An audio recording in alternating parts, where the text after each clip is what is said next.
Injury for the game. Jimmy Garoppolo out. Ambry Thomas out. That's all we got. Go ahead. Are we feeling pretty good about the state of the team going into this with that injury report? Definitely. Yeah, we know who's playing, and we've got a number of guys back that we haven't had, so excited about it. How did Greenlaw and Banks get through the week? Will there be any limitations on either of those guys? Nope, full go. We had good practice yesterday. The other two have been walkthroughs, but they look good yesterday. When you look at the forecast for Saturday, heavy rain, high winds, do you have like a contingency plan, a plan B game plan? If it's really bad, we go to this. How do you handle that? I mean, you got everything in the game plan for it to go anyway, not just because of weather, but whether you're struggling in any aspect too. So you always got that planned, and we know it's a big possibility. We'll see how it affects both sides, and we'll adjust accordingly. You know that you guys are obviously significant favorites. There's a school of thought that like bad weather can be an equalizer. Do you get that? Do you think there's any credence to that? Yeah, I always think bad weather slows the game down and equalizes stuff. But I mean, when it's one game, 3.5 hours in the playoffs, I look at all games as equal. I mean, I know we're favored, stuff like that. I know what people say, but this is the NFL and this is the playoffs. And last time we played them, came down to last possession. Expected to be the same.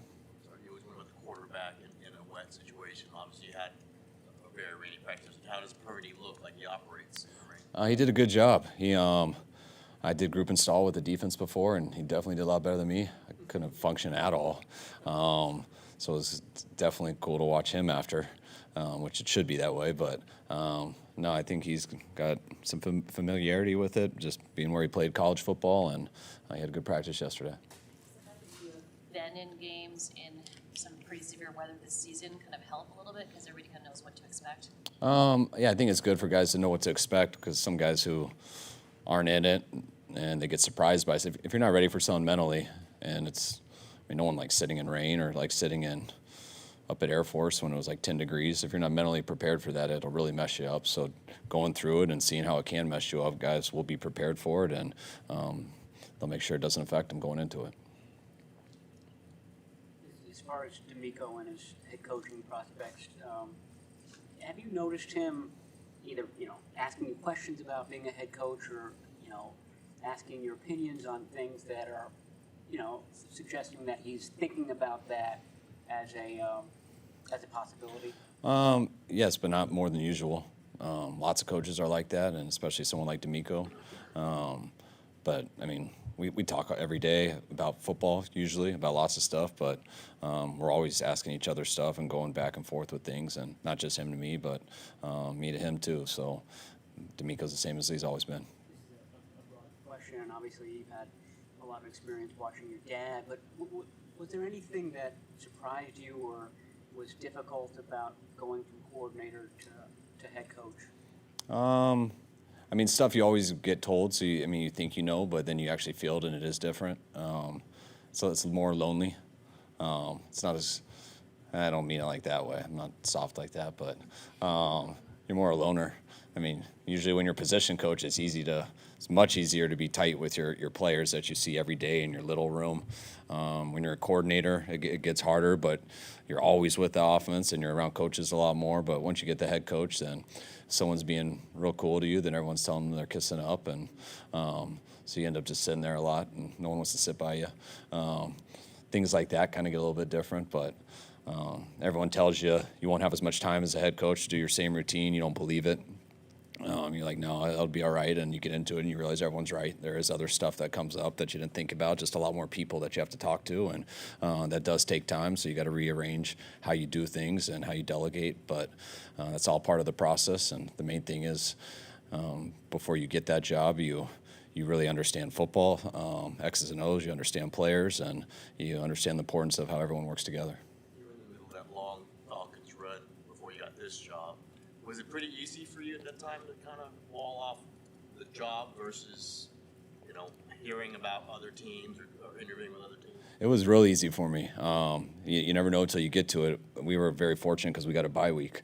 So just to have a whole week off where, you practice for a couple days, but the whole building gets about 3 days off just to get away for a little bit. And so I was able to schedule the interviews I had for the 2 days that we were off, so I could totally just focus on interviews for 2 days. And the only thing that I was frustrated with is that I really wanted to just relax and sleep and catch up in that time of the year. But it was a huge moment to go do those interviews and everything. And once those 2 days were over, that was a Friday and Saturday, and Sunday morning we were starting our preparation for Seattle.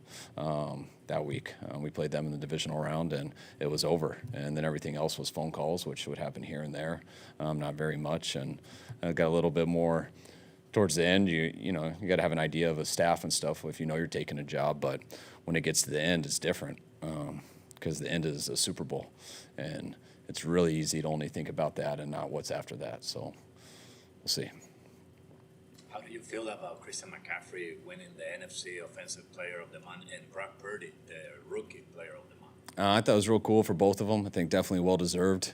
It's blown my mind all year that Christian wasn't an All-Pro or first Pro Bowler.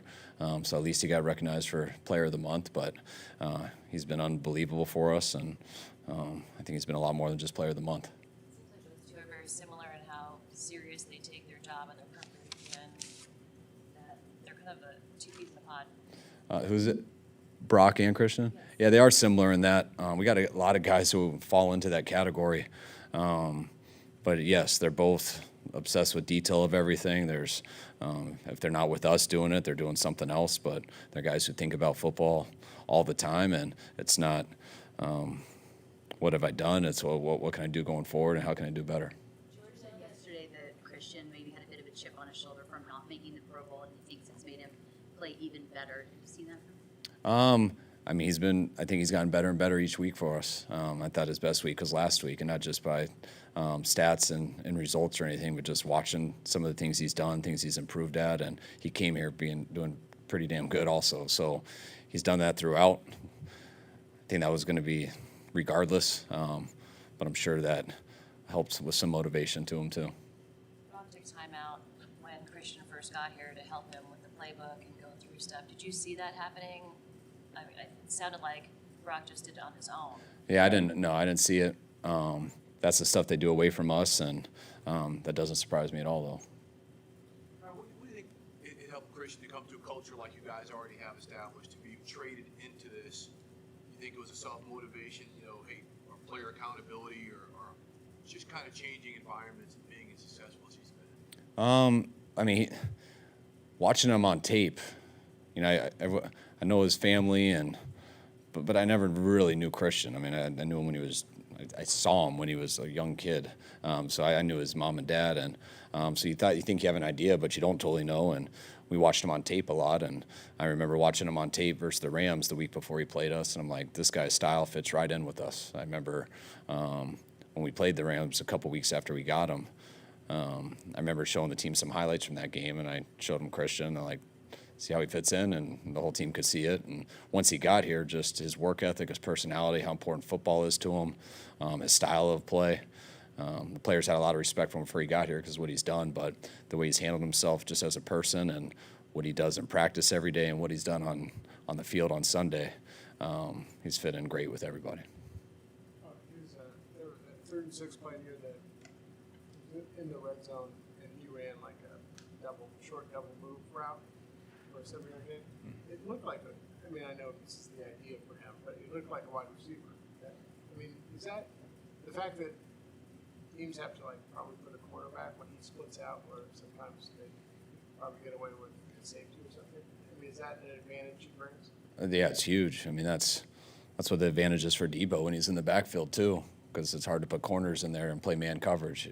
So it's usually linebackers and safeties that go against running backs and tight ends, and it's hard to get enough corners on the field to guard 3 receivers and a tight end and a running back, and then still ever defend the run. That was playing for a linebacker, which he got the first time we played them. They moved a safety out on him that time, which makes it a little bit harder, but ran a hell of a route and then stepped back to the ball like a wideout would, and it was a huge 3rd down for us. All right, guys. Good weekend.